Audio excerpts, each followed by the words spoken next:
ልጆቻችን አልቀውብናል። አቦ እንዲሁ ምን እናደርጋቸው? አረብ እየተሰቃየን ነው። ልጅ ይዘን እስኪ ጋዚ ሜዳ ላይ ልጅ ይዘን እየተሰቃየን አይደለም እንዴ?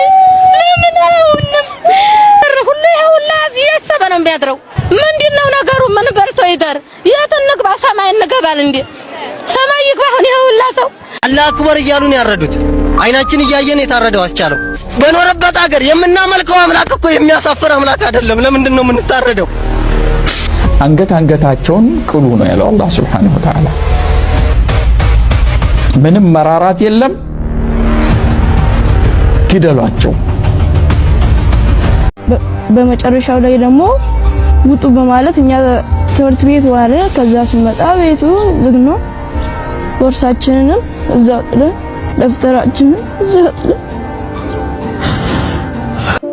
ካህኑን አርደው አቃጥለውታል። ሄጃቸዋለሁ። የተቃጠለበትን ቦታ ደሙ የፈሰሰበትን ደርቆ አይቼዋለሁ። መግደል መሸነፍ ነው ብለው ሰብከው አደነዘዙን። ነብይ ማለት ነው ሲያርጉ ወዷ ላይ ጎራዴው እንደዚህ ያደረጉ ቀጥታ እኔን ያዳፉ ገቡ።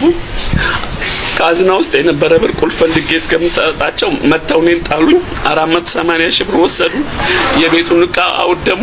የሚፈልጉትን ጫኑ። ወርቅ ይቀራል አሉ። ወርቅ ሰጠዋቸው። መሳሪያ አንጣኔ የለኝም አልኳቸው። ጎትተው አወጡኝ። ያማራ የምትፈልጉትን ወሰዳችሁ፣ ምን ቀራችሁ ስል ያማራ ልጅ አይወለድም ክርስቲያን አይወለድም ብለው አስተኝተው ጎራዴውን ላይ ሕፃናት ፊት ነው የተደረገው። ሕፃናቶች ምን ላርጋቸው? እኔ የቤት ወርቅ ቢሆን ምን ያደርግልኛ? በትዳር 22 ዓመታችን ነው። ስጋ ደሙን ተቀብለን ቆርበን ነው የተጋባ ነው። እድሜዋ ገና 37 ዓመቷ ነው። እመቤቴ ጌታዬ ተባብለን የኖርነን ሕፃናት ፊት ነው የተደረገው። እናንተ ፍረዱኝ፣ እናንተ ወንድሞቼ ፍረዱኝ። የፊድሪ ጠቅላይ ይጠላናል። አው ይጠላናል። የጠላን ደግሞ ያሳድደናል። ያሳደደን ያስረናል። ያሰረን ይገፋናል። የገፋን ይገለናል። ደማችን ግን ክቡር ነው። የደም ሰው ነው። ውረድ ውረድ ውረድ ውረድ፣ አድርሱልኝ፣ ውረድ። የደም ሰው ነው። የብዙ ንጹሃን ደም ይግላል። የሚሊዮኖች ደም ይፈላል። እናየዋለን። እየተተከተከ ነው እጅ ላይ። የደም ሰው ነው። መግዛት አትችልም።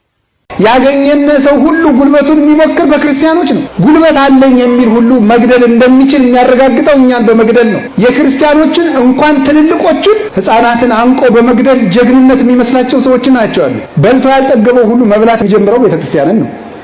መውቀስ የሚጀምረው ሁሉ የሚወቅሳት ቤተክርስቲያንን ነው። ማሰቃየት የሚጀምረው ሁሉ ቤተክርስቲያንን የሚያሰቃየው። እንደው አንድ እንንበርከክ ግደል ተንበርከክ ውስጥ ወደ ሥላሴ ሁላችንም እንንበርከክ ሁላችን ሁለት እጃችን አንስተን እንንበርከክ። እግዚአብሔር ይፈርዳል። በቅርብ ቀን እግዚአብሔር ፍርዱን ያመጣል። ሁላችን ወደዛ እንንበርከክ። እሸቱ የሰራውን ስራ ካያችሁ አርሲ ላይ የተፈጸመው ግፍ ይጠፋችኋል ብዬ አላስብም። አርሲ ላይ እየሆነ ያለው ነገር ይሰወርባችኋል ብዬ አላስብም። ይሄ የአርሲ ጭፍጨፋ እኮ ሲቀጥል ሁላችን ሞታለን። የዛን ጊዜ ጠቅላይ ቤተ ክህነት በጀትስ ምን ልታረጉት ነው? ከየት ይመጣል ብሩ? ፈሰሱ ከየት ይመጣል? ምዕመኑ አለቀባችኋ። ሰላም ጤና ይስጥልን። የተከበራችሁ ለሉ እግዚአብሔር ሰዎች እንዴት አደራችሁ? እንዴት ዋላችሁ? እንደምን አመሻችሁ? ዛሬ ደግሞ አዲስ ጉዳይ ይዤላችሁ መጥቻለሁ። ቀጥታ ወደ ቪዲዮ። በቃ እኔ አሁን የሚታየ ልክ መዶሻ ይዞ የማፍረስ ያህል ነው መንግስት እየሰራ ያለው። ስራውን ሁሉ ትቶ ይችን ቤተክርስቲያን መዶሻ ይዞ እያፈረሰ ነው ያለው። አጠቃላይ ጉዳዩ የመንግስት ነው። ምክንያቱም ይሄንን ቪዲዮ የምትመለከቱ ኦርቶዶክሳውያን ከሆናችሁ በተለይም ሰብአዊነት የሚሰማችሁ ኢትዮጵያውያንና ኤርትራውያን ለብዙዎች አድርሱልኝ።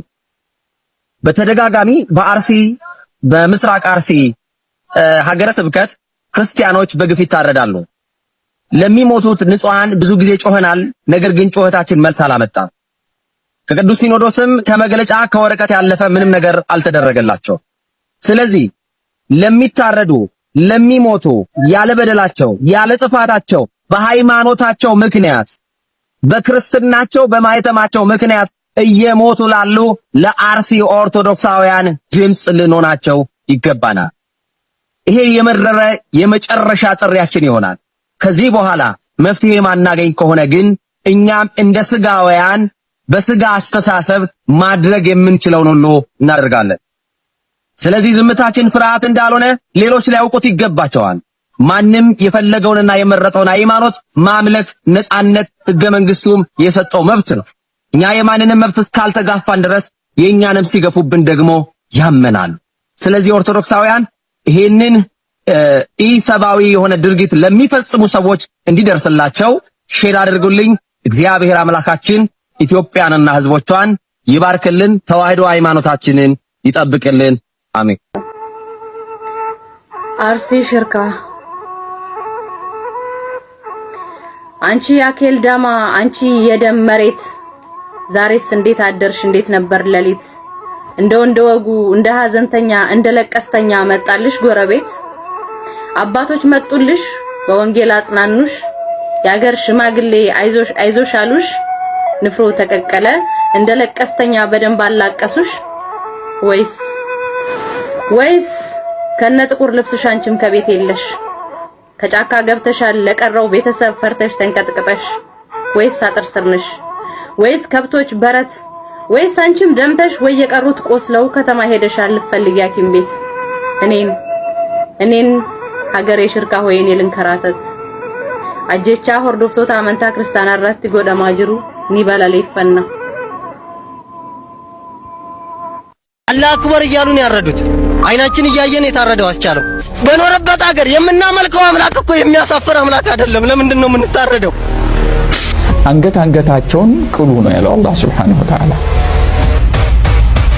ምንም መራራት የለም፣ ግደሏቸው።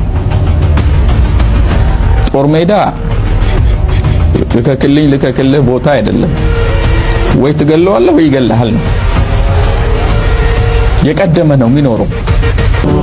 ከጠላት ከካፊር ጋር ፊት ለፊት ተገናኝቶ በሰይፍ አንገት ለአንገት መቀላላት ነው፣ መተራረድ።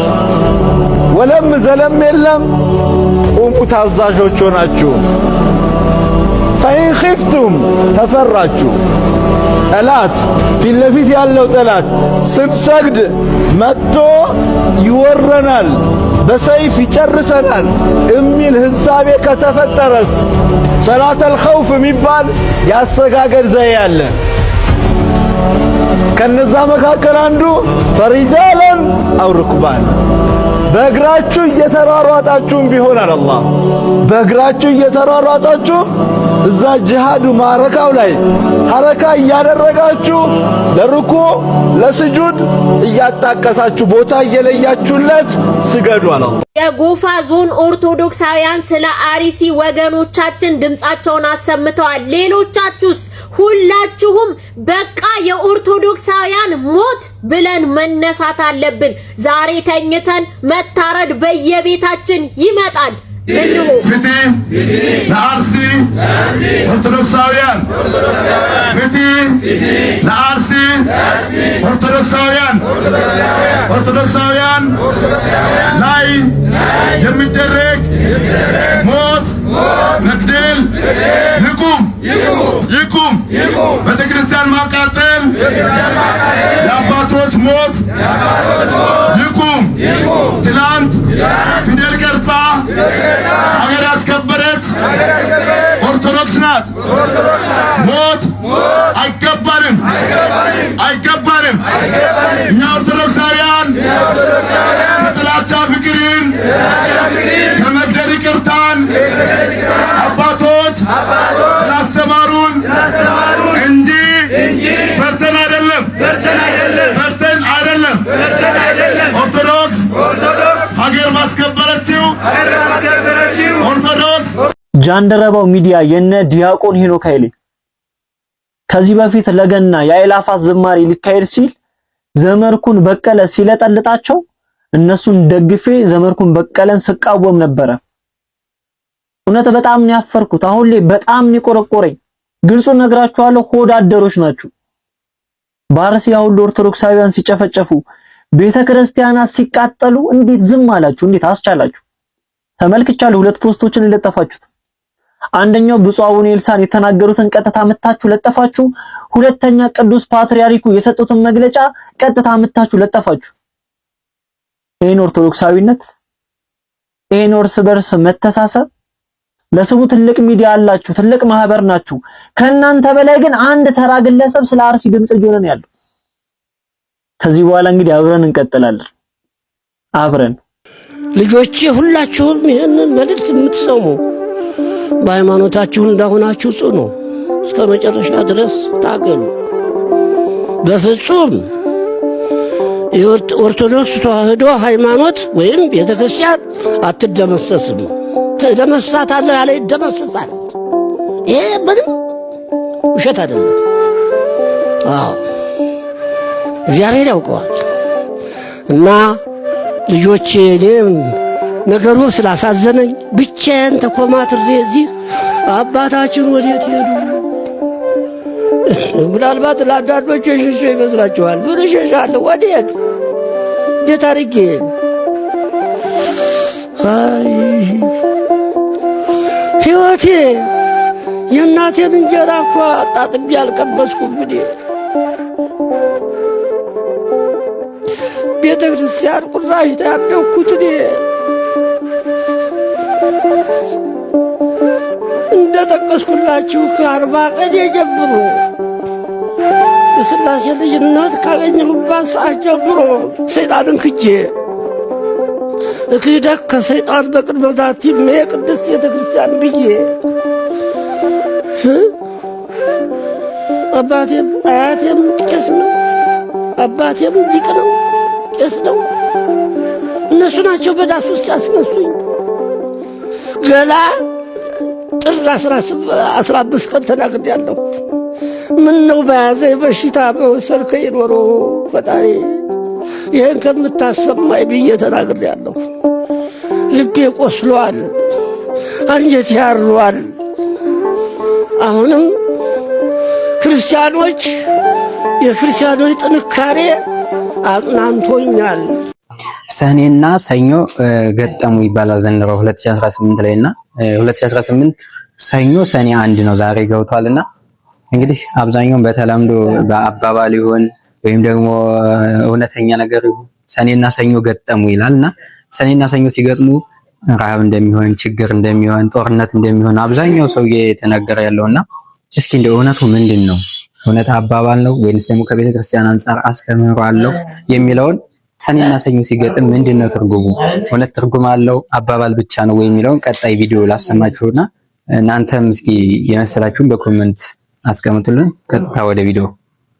ሰኔና ሰኞ ሲገጥም በሀገር ላይ ምን እንደሚከሰት ልንገራችሁ። ይህን ቪዲዮ ለምትወዷቸው ሰዎች ሼርና ኮፒ ሊንክ ላይ ሪፖስት እያደረጋችሁ አድርሱላቸው። ቤቱንም ፎሎ አድርጉ። ምን እንደሚከሰት ከመናገሬ በፊት አንድ ቁም ነገር ልንገራችሁ። በምትሰሙት ነገር ሁሉ ልባችሁ አይሸበርባችሁ። ክርስቶስ ለደቀ መዛሙርቱ ከማድረጉ በፊት አበክሮ ከተናገራቸው ቃላቶች መካከል አንደኛው እኔ ከናንተ ጋር እኖራለሁና ልባችሁ አይሸበር የሚል ነው። ስለዚህ እግዚአብሔር ከኔ ጋር አለ ብላችሁ የምታምኑ ሰዎች ሁሉ ልባችሁ በምትሰሙን ነገር አይሸበርባችሁ። እግዚአብሔር አለ። ይኸውላችሁ ሰኔና ሰኞ ሲገጥም በሀገር ላይ ረሃብ፣ ቸነፈር፣ ጦር ይሆናል ይሏቸዋል። ጦርነት ይሆናል ይሏቸዋል። ይህን የሚሏችሁ ደግሞ ሰኔና ሰኞ ገጥሞ ጦርነት የተደረገባቸውን ዓመታት እየጠቀሱ እየዘረዘሩ ነው። አሜሪካኖች 13 ቁጥርን ወይንም ቀን 13ን በጣም ይጠሏታል አሉ የሆነ መጽሐፍ ሰነብ እና የሚጠሏት ለምንድን ነው? የሆነ ሰው በ13 ቀን በቀን 13 የደረሱትን መከራዎች ዘርዝሮ የሆነ መጽሐፍ ያሳትማል። ከዚያ ያንን መጽሐፍ ያነበቡ ሁሉ 13 ቁጥርን 13 ቀንን የሆነ እንደተረገመች አይነት አድርገው ወሰዷት። በጣም ይጠሏታል። እና ይኸውላችሁ እነዚህም ሰዎች የሰኔና ሰኞ ገጥሞ ጦርነት የተደረገባቸውን ዓመታት እየቆጠሩ ማለት ነው እናንተን ያስፈራሯቸዋል እንጂ ምንም መነሻ የላቸውም። ሰኔና ሰኞ ገጥሞ ጦርነት የተደረገባቸው ዓመታት አሉ ወይ? አዎ አሉ። ግን ሰኔና ሰኞ ገጥሞም ሰላም የሆኑባቸው ዓመታት ብዙ ዓመታት አሉ። አይደለም ሰኔና ሰኞ ተውት፣ ሰኔና እሁድ ገጥሞ ጦርነት የተደረገባቸው ረሃብ የነበረባቸው ዓመታት የሉም እንዴ? አሉ እኮ። ታዲያ ሰኔና ሰኞ ከሰኔና ከሰኞ ነው እንድቁም ነገሩ አይደለም። ይሄ በተለምዶ የመጣ አባባል ብቻ ነው። በዚህ አባባል አትሸበሩ፣ አትደንግጡ። እንደውም ይሄን አባባል የቤተ ክርስቲያናችን ሊቅ መምህር አፈወርቅ ተክሌ እንደዚህ ይሉታል፣ ሰኔና ሰኞ የመለኛ የጠንቋይ ፈሊጥ ይሉታል። ስለዚህ ምንም መነሻ የለውም። የሆነ ሰው የሆነ ፈለሰፈው ከዚያ ማስፈራ ማስፈራሪያ ሆኖ ቀጠለ ማለት ነው። ስለዚህ ልባችሁ አይሸበር። በቃ የሚሆነው ነገር መሆኑ ለማይቀረው የማይሆነው ነገርም ለማይሆነው ነገር የኛ ልብ ለምንድን ነው የሚሸበረው? እግዚአብሔር እኮ አለ አይደል እንዴ? በቃ የሚሆነው ነገር ይሆናል። በቃ እኛ ስለተሸበርን ስለደነገጥን የሚቀር ነገር የለም። ስለዚህ ልባችሁ አይሸበርባችሁ። ለሁሉም ነገር እግዚአብሔር አለ። እስኪ ሁላችሁም ኮሜንት ላይ እግዚአብሔር አለ እያላችሁ ጻፉ። እግዚአብሔር አለ እያላችሁ ሁላችሁም ኮሜንት ላይ ጻፉ። ቪዲዮውን ሼርና ላይክ ሪፖስት እያደረጋችሁ ለብዙዎች እንዲደርስ አድርጉት። ቤቱን ፎሎ አድርጉ። እወዳችኋለሁ። ክብር በሉልኝ። ግንቦት እያለቀ ነው፣ ሰኔም እየመጣ ነው። እንደ ባህሉ አማርኛ ሰኔና ሰኞ ሲገጥም ፍራ ይባላል አይደል? ገና የሚሆነው ሲያስቡት ይሰከትጣል። የቸገረን ነገር እሱ ነው ወገኖቼ። በምን ቋንቋ እንነጋገረው ይሆን? በዚህ ወቅት አሁን ባለንበት ወቅት በጣም ከባድ የሚባለው ለክርስቲያኖች ናይጄሪያ ነው። ቦኮ ሐራም ክርስቲያኖችን ያሰቃያል ይባላል አይደለም? ቦኮ ሐራም ብቻ አይደለም፣ የመንግስቱ አስተዳደርም ጭምር ነው ሲስተማቲካሊ ያንን የሚያደርገው። ነገር ግን ከናይጄሪያ የሚከፋ ነገር ያለ ኢትዮጵያ ውስጥ ነው። ኦርቶዶክሳውያን ክርስቲያኖች መግቢያ መውጫ መዋያ ማደሪያ የሌላቸው እና ብዙ ሰው ምን ይላል? በደርግ ዘመን ያ ሁሉ ቀይ ሽብር ሲካሄድ ያ ሁሉ ቤተ ክርስቲያን የካድሬ መጫወቻ ስትሆን ፓትርያርኩ ሊቀ ጳጳሳቱ ምን ይሰሩ ነበር ብሎ አቡነ ተክለ ሃይማኖት ላይ ብዙ ሰው ሲፈርድ ሰማለሁኝ። እውነቱ ግን እንደሱ አይደለም። ብፁዕ ቅዱስ አቡነ ተክለ ሃይማኖት በዘመናቸው በሊቀ ጳጳስና በነበሩበት ወንበር ላይ ሲያደርጓቸው የነበሩ 3 ነገሮች ናቸው። የሞቱት እነማን እንደሆኑ ታውቃላችሁ? መልካቸውን ታውቃላችሁ? የሥጋ ዘመዶቻችሁ ናቸው አይደለም? ግን ክርስቲያን ስለሆኑ ምናችን ናቸው? አዎ አካሎቻችን ናቸው አይደለም? ለምሳሌ እዚህ ደረታችን ጎንበስ ብለን ማየት እንችላለን አይደል? ሆዳችን አካባቢ እጃችን፣ እግራችን ማየት እንችላለን አይደል? እዚህ መሃል ጀርባችን ላይ ግን ማየት አንችልም አይደለም? ቢወጉን ያመናል አይመንም? ለምን? አካል ነው። እንጮሃለን አንጮህም? እንጮሃለን። ለምን? አካል ነው። አንድ ክርስቲያን ላደለው የሰው ፍጥረት ሁሉ ተጎዳ ሲባል ለማልቀስ ሰዎቹን ማወቅ አያስፈልግም እኮ። ቤተክርስቲያን ተቃጠለ ብሎ መስጊድ ያቃጠለ ሰምታችኋል? ካህናት ታረዱ ብሎ ሸኪውን ያረዳል፣ ኡስታዙን ያረዳል? የለም፣ አናረድም። አምላካችን እንዲህ አላስተማረንም። ማቃጠል ግን መደደብ ብቻ ነው የሚጠይቀው። መደደብ መደንቆር ብቻ ነው የሚጠይቀው። የሆነ ነገር ከደረሰ በኋላ መግለጫ ጋጋታ፣ አዝነናል በሆነ ነገር ማዘን አይደለም። ያቃጠለውን ለፍርድ አቅርበው፣ ያቃጠለውን ይሄ ነው ብለህ በቴሌቪዥን አሳየ። 20 ዓመት 30 ዓመት ተቀጣ። የኦርቶዶክስን ቤት ያቃጠለ፣ ብራና መጽሐፍት ያቃጠለ፣ ካህን ያረደ ፍርድ ተቀበለ ብለህ ንገረን። ያቃጠለው ክፍል ተይዞ እንዳቃጠልካት ይችን ቤተክርስቲያን ሰርተህ አስረክብ ተብሎ መፈረድ አለ። መናገር እንፈራለን? ቅጥሯን፣ ቤተክርስቲያኗን፣ ገዳማቷን፣ ታሪኳን መጠበቅ እንፈራለን? ሊያሳስር ይችላል፣ ሊያስደበድብ ይችላል፣ ሊያስገልል ይችላል፣ ሊያስገድል ይችላል። ግን ወደ ኋላ የለም። እዚህ ሀገር ላይ የሃይማኖት ጦርነት ያልተነሳው ስላልተወጋን አይደለም፣ እየተወጋን ኦርቶዶክሶች ስለታገስን ብቻ። ክብር ለእግዚአብሔር ይሁን። የሽማግሌው ፊት አልታፈረምና አደንዝዘውናል። መግደል መሸነፍ ነው ብለው ሰብከው አደነዘዙን። ነብይ ማለት ነው። መግደል መሸነፍ ነው ያለ መንግስት አሁን ገዳይ ሆኖ መጣ። መሸነፉ አየኸው፣ በራሱ መሰከረበት። አረ ማን ነው ግደል ያለው? አሁን መግደል መሸነፍ ከሆነ ለምን ይገላል? ግልጽ በሆነ ቋንቋ ያጣሉናል። አስተራቂ ነን ብለው መሃል ገብተው ይበጠብጡናል። ኢፌክ ነው፣ ጅልነት ነው ይሄ። ኦርቶዶክሳዊነት ማንነቱ አድማስ ወዲያ ማለፍ የሚችል ከናጅብ አልፎ የሚሄድ አድማስ የማይገድበው ጽርሐ አርያም ብትፈልግ የምታገኝበት ማንነት ያለህ ነህ። በሚያልፉ መሪዎችና ባጭበርባሪዎች የምንታለል አለመሆናችንን መግለጽ። ፍትህ ለአርሲ ኦርቶዶክሳውያን፣ ፍትህ ለአርሲ ኦርቶዶክሳውያን ላይ የሚደረግ ሞት፣ መግደል ይቁም። ቤተክርስቲያን ማቃጠል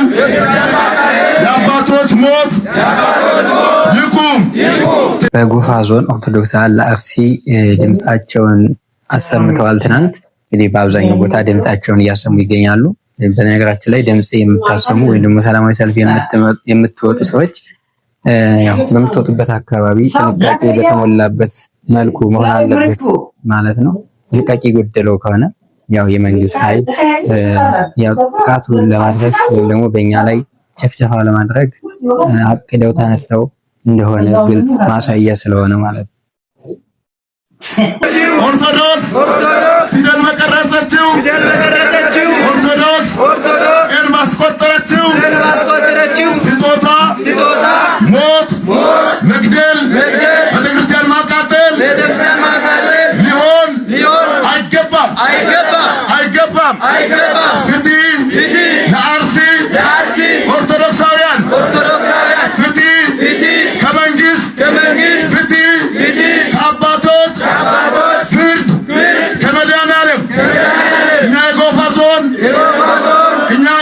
ዞን ኦርቶዶክሳውያን ለአርሲ ህዝብ ለአርሲ ኦርቶዶክሳውያን ድምጻችን እናሰማለን።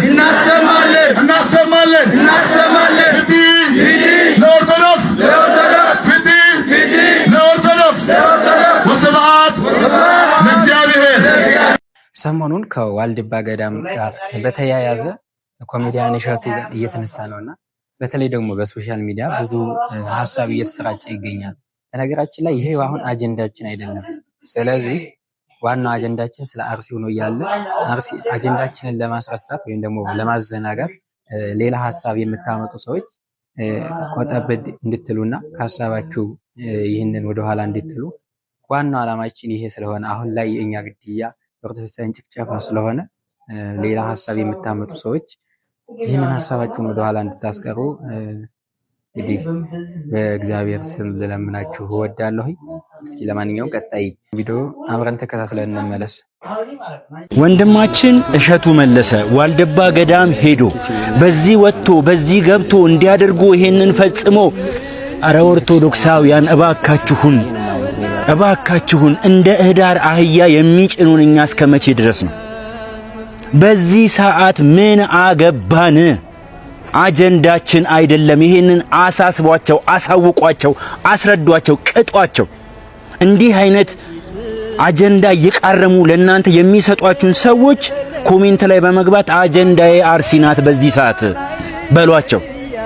እናንተ የዋልድባ ገዳም አባቶቻችን ሆይ መቼስ ኢንተርኔቱን ከፍታችሁ ዩቲዩብ ከፍታችሁ እሸቱ የሰራውን ስራ ካያችሁ አርሲ ላይ የተፈጸመውን ግፍ ይጠፋችኋል ብዬ አላስብም። አርሲ ላይ እየሆነ ያለው ነገር ይሰወርባችኋል ብዬ አላስብም። በአገልግሎት እናንተን የሚመስሉ አባቶቻችን ካህናት ታቦት ይዘው ተሰደው ግማሹ ሞተው እናንተ በዚህ ሰዓት ላይ የአንድ ግለሰብን አጀንዳ ይዛችሁ ለህዝቡ ለመስጠት ትመጣላችሁ። እስከ መቼ ድረስ? በቃን። እናንተ ኦርቶዶክሳውያን ይሄንን ሴራ በማርያም አክሽፉልኝ። እየሄዳችሁ ኮሜንታቸው ስር አጀንዳዬ አርሲ ናት፣ በዚህ ሰዓት አጀንዳዬን አልቀይርም።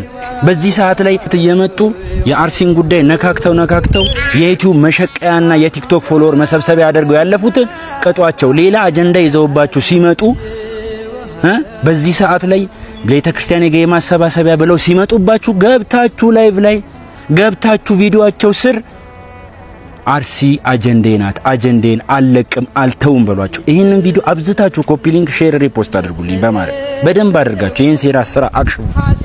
ሰበር ዜና፣ የምስራች መፍትሄ ተገኘ እያለ ምድረ ግሪሳ ሾርት ሚሞሪያም ይሄንን ዜና እየተቀባበለው ነው የሚገኘው እንደ መፍትሄ አድርጎ። ነገር ግን ነገርየው ከትኩሳታችን ከመሞቃችን ለማበረድ የተሰራ ኃይለኛ የሴራ ሰንሰለት ነው።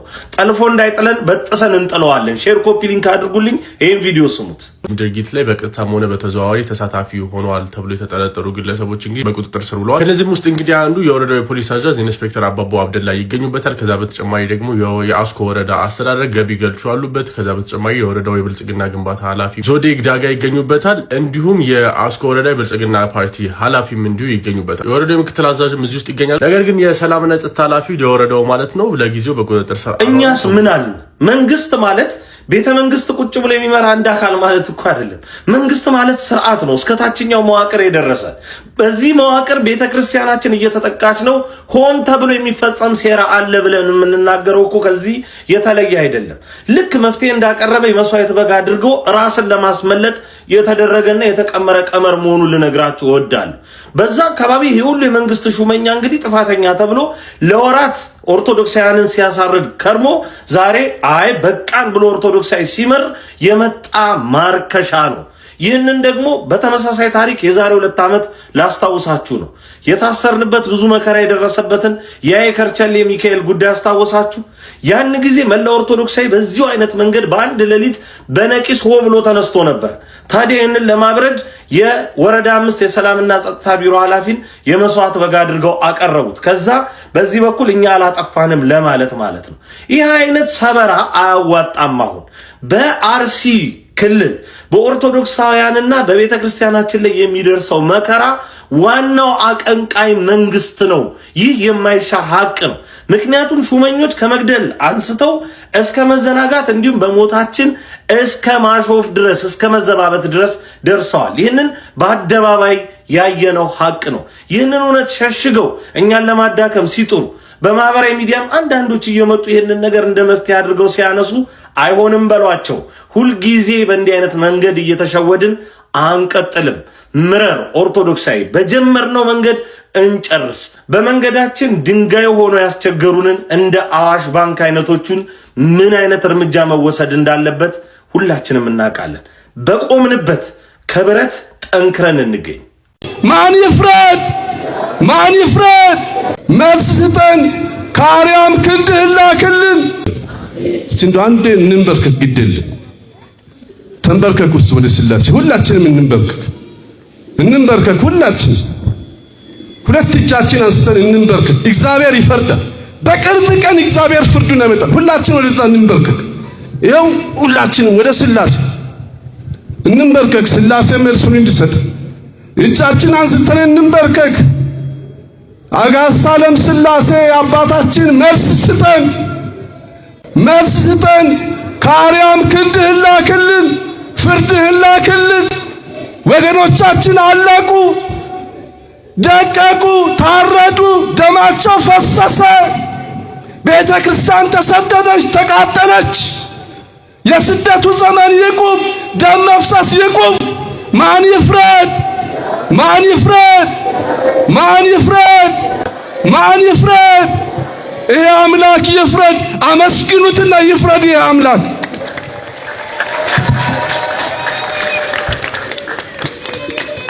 በቃ አሁን ለስላሴ ነግረናል። በቃ ከሱ መልስ እንጠብቃለን። እናምናለን አናምን? መልስ እንደምሰጥ እናምናለን አናምን? እናምናለን። እዚህ በኋላ ክርስቲያኖች አንድነታችንን ማጥበቅ አለብን። አንድነት በኢትዮጵያም በመላው ዓለም ያሉ ክርስቲያኖች አንድነት ያስፈልጋል፣ ህብረት ያስፈልጋል። ወገኖቻችን ስታረዱ ወዲያውኑ ወደ ቤተ እግዚአብሔር ተሰብስበን ማልቀስ። በቃ ሰውን ክፉ አትናገሩ፣ አትሳደቡ፣ ሐሰትም አትናገሩ። ማልቀስ ብቻ። መድኃኔዓለም እንባችንን ያብስልን። አቡነ ዘበሰማያት። ይሄ የአርሲ ጭፍጨፋ እኮ ሲቀጥል ሁላችን ሞታለን። የዛን ጊዜ ጠቅላይ ቤተ ክህነት በጀትስ ምን ልታረጉት ነው? ከየት ይመጣል ብሩ? ፈሰሱ ከየት ይመጣል? ምዕመኑ አለቀባችኋ። ህዝቡ እንደሆነ ትታችኋል። ስለዚህ ከውጭ የሚሰጠን እርዳታ የለም። የተቀመጠውን ገንዘብ ከዛ ልትበሉ ነው። ጠቅላይ ቤተ ክህነት ዓመታዊ የስብሐ ጉባኤን ስብሰባ ጠርቶ ይሄን አክል ፐርሰንት ይሄ ሀገረ ስብከት አስገባ የምትሉት ይሄ ፐርሰንት እኮ የገባው እኮ ከነዚህ ከተጨፈጨፉት ክርስቲያኖች ነው። ከየት ይመጣል? ይብዛም ይነስም ከነሱ ነው የመጣው። ያውም በዚህ ኑሮ ውድነት አሳት በኩራቴን አላስታጉልም። አሳት በኩራቴን እኮ በሰጥ እኮ እጸድቃለሁ ያለው ማን እኮ የተገደለ ነው። ነገም ይሄ ቁጥር እየጨመረ ሲመጣ የእናንተ ደሞዝ ከየት ይመጣል? በዚህ ዓመት ጠቅላይ ቤተ ክህነት 7 ቢሊዮን ዶላር መድቧል። ዓመታዊ በጀት ከየት መጣ? የገንዘብ ሚኒስቴር የመደበለት ብር የተመደበው ዓመታዊ በጀት የጠቅላይ ቤተ ክህነት የነዚህ ክርስቲያኖች ብር አይደለ? የተጨፈጨፉ ክርስቲያኖች ሂሳብ አይደለ? ብሩን ሰጥቶ በጸሎት እንኳን የማያስበው አባት ማጣት እንዴት ያማል? ያውም እኮ ከሞላለት አይደለም፣ ከጠገበለት አይደለም፣ ከተረፈለት አይደለም፣ ካለው ነገር ላይ ቀምቶ ያስቀረው። ስለዚህ እንደው በእግዚአብሔር ዘንድ ያስጠይቀኛል። እረኛ አልሆንኩለትም፣ መንጋ አልሆንኩለትም፣ የመንጋው እረኛ አልሆንኩለትም ከማለት ባሻገር ይሄ የኔ ደሞዝ እኮ ከነሱ የተለቀመች ናት። ይህ ጠቅላይ ቤተ ክህነት እያሰራ ያለው እኮ የልማት ስራ ከነዚህ ክህነቶች የተሰበሰበ ነው። እንዴት አይባልም? እንደው ስጋ የሆነን እንኳን እናስበው። የነፍሱ ነገር ቀርቶብን ማለት ሰባኪያን ስትሆኑ አንዳንዶቻችሁ ለምን ዝም ያላችሁት? በየሀገሩ ስትሄዱ ስልክ እየደወላችሁ ይሄን አክል ብር ነው እኔ ካልተከፈለኝ አልመጣም የምትሉት ያ ይሄን ካልተከፈለኝ ብር የሚለው ከህዝቡ የተገኘ አይደለም። ለዚህ ህዝብ ድምጽ ካሁናችሁ መቼ ድምጽ ብትሆኑት? የእናንተ እኮ አበላችሁ ጭምር እኮ ነው።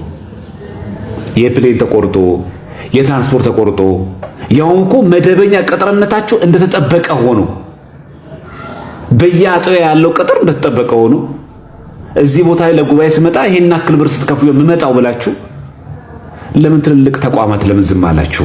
ለምን ትልልቅ የቤተክርስቲያን ሰባኪያን ለምን ዝም አላችሁ? መፍትሄ ይምጣለት፣ ግን ለምን አትናገሩትም? በጽሁፍም ይሁን በቪዲዮም ይሁን በምን ሆነ አንናገሩ? ጽድቁንም ተውት እናንተ አበላችሁ አይደል? ይሄ ጉዳይ በኢትዮጵያ በመላው ቢከሰት ኖሮ አንድ ቦታ ላይ ጉባኤ የሚጠራችሁ ሰው ይኖራል? ኑ ዘምሩልን፣ ኑ ስበኩል የሚላችሁ ይኖራል? አይኖርም። ለምን? ህዝቡ የለማ። አርሲ ላይ የሆነው በመላ ኢትዮጵያ ቢሆን ኖሮ አያርግብንና ጉባኤ ይኖራል? እንደዚህ የእናንተስ እንጀራ ገመዳችሁ ይበጥሰው የለም? አብይ ዓላማው ቤተክርስቲያኖችን ማውደም ነው። የኢትዮጵያ ኦርቶዶክስ ተዋሕዶ ቤተክርስቲያኖችን ከምድር ገጽ ማጥፋት ነው። አንተን ለመግደል የሚመጣብህን ቀድመህ መምታት ነው። ንገረው። እሳት ቢያንቀላፋ ገለባ ጎባኘው፣ የአንበሳን መደብ ቀበሮ ተመኘው። ግራኝ አህመድ ቤተክርስቲያን አላወደመም፣ እንደውም አልሚ ነው፣ አጥፊ አልነበረም የሚሉ ያውም ክርስቲያን ነን የሚሉት ስንት ሺህ ዓመት በዚህ ምድር ላይ ለመኖር አስበው እንደዚህ እንደሚቀባጥሩ አላውቅም። ደርግም መጣ እንደዚሁ ቤተክርስቲያን ተዋጋት። ደርግ አለፈ፣ ቤተክርስቲያን ግን አለች። ኢህአደግ መጣ ተዋጋት። ኢህአደግ አለፈ፣ ቤተክርስቲያን ግን አለች። ብልጽግና መጣ ይዋጋታል፣ እሱ ያልፋል፣ ቤተክርስቲያን ትቀጥላለች። ወዳጄ ኢላ እንዳይመስልህ፣ አየሁ ያልፋል። እንዳንተዛዘም፣ አትሽሞድመድ። ክርስቲያን ከሆንክ ክርስቲያን ነኝ ነው አለቀ። ከሃዲ ከሆንክ ነው ከሃዲ ነኝ ብለህ እለፍ። አሰን ጉዳይ አለቀ። አትልሰፈሰፍ። ተሪሁላ ኦርቶዶክስ ሆነ ተፈራለህ፣ ትንቀጠቀጣለህ፣ ትሽሞደመዳለህ። ለሆድ አደር አትሁን። ሆድህን ሳይሆን አምላክህን አምልክ፣ የፈጠረህን አምልክ። ጊዜያዊ መንግስት ተከትለ ሰማያዊ መንግስት አትርሳ። እንዲህ አይነት መልፈስፈስ የለም። ዓለም ይጠላሃል። አዎ ይጠላሃል። ገና ይገድልናል፣ ሞታለን። ይሄ በቃ ሐቁ ይሄ ነው። ይጠላናል። አዎ ይጠላናል። የጠላን ደግሞ ያሳድደናል። ያሳደደን ያስረናል። ያሰረን ይገፋናል። የገፋን ይገድልናል። ደማችን ግን ክቡር ነው። ከክርስቶስ ደም ጋር ተዋህዷል። ሰማይና ምድርን ከፈጠረው ጋር ተዋህዷል። እሱ ግንድኛ ቅርንጫፍ ነን። ቅርንጫፉን ከግንዱ መቁረጥ አይቻልም። የደም ሰው ነው። ውረድ፣ አድርሱልኝ፣ ውረድ። የደም ሰው ነው። የብዙ ንጹሃን ደም እጅ ላይ አለ። የሚሊዮኖች ደም ይፈላል፣ እናየዋለን። እየተተከተከ ነው እጅ ላይ። የደም ሰው ነው። መግዛት አትችልም። እኔ ምን ላድርግ ካልክ ወደ እግዚአብሔር ጸልይና ምድርቷን ያስገዛልህ። ያንተ መሆኑን የምታውቀው በዚህ ነው። እግዚአብሔር አይወድህም የደም ሰው ስለሆንክ። እግዚአብሔር ሁሉንም ይወዳል፣ ግን የደም ሰው ስለሚሆን ንቆሃል። እግዚአብሔር ትቶሃል። መንግስትህን አላጸናልህም። ጠንቋይና በተተኛ ነህ፣ ድግምተኛ ነህ። የድሆችን ቤት እያፈረስክ በቤተ መንግስት ላይ ቤተ መንግስት የምትሰራ የትልልቅ ሀገራቶችን የሚያስንቅ የምኒልክ ቤተ መንግስት እያለ በቢሊየን የሚቆጠር በትሪሊየን የሚቆጠር ገንዘብ አውጥተህ ቤተ መንግስት የምትገነባ ክፉ ጨካኝ የደሃዋን መቀነት ፈተህ የደሃዋን ቤት አፍርሰህ ላዋ ላይ አስመሳይ የ80 ዓመቷን ወደ ሞት የተጠጋችቱን መበለት ቤቷን አንዲት መበለት አይተህ ካሜራ ደግነህ ቤቷን እሰራለሁ ትላለህ። የብዙ ተስፋ ያለውን የወጣቱን ቤት ግን እያፈረስክ የሚሊዮኖችን ቤት እያፈረስክ ለማስመሰል የምትሄድ ግብዝ ፈሪሳዊ ነውረኛ